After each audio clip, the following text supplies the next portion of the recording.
Hello and welcome to another exciting edition of Eddie's Old Iron. Today I'm just going to talk about a couple of jobs I'm going to be doing. So this is the Lister CS I picked up a week or so ago, and I'm also going to have a little talk about the Lister F over there. So I've pulled the two front studs out on this one. There they are, and they're very bent, as you can see. I'm going to try and straighten them up and reuse them. And this one. So if I don't have any luck, I'll just get a couple of new ones or make a couple of new ones out of some EN8.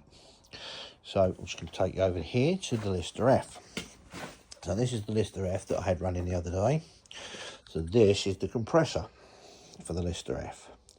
So at the moment, I've given the top bit to me mate to make some new valve caps for it.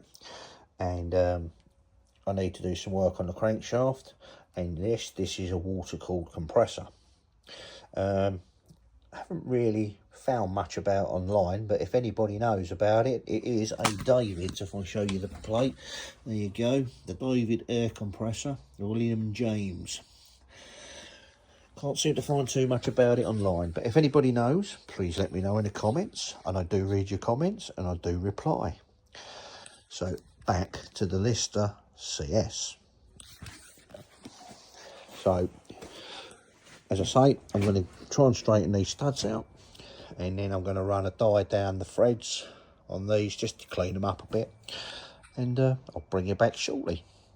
Right, I find myself a 5/8 Whitworth die nut and a 3/4 Whit die. Don't have a die nut unfortunately, so I've already gone down these with the die nut on these smaller studs. So there we go, we're all nice and loose now. But this one, I only went down 4 threads and it got really tight. So that one and that one I'm going to take out and put in the lathe and chase them with a die at some point. So next thing I'm going to do is go over to the lathe and straighten up these here studs if I can. Bring you back shortly when they're done.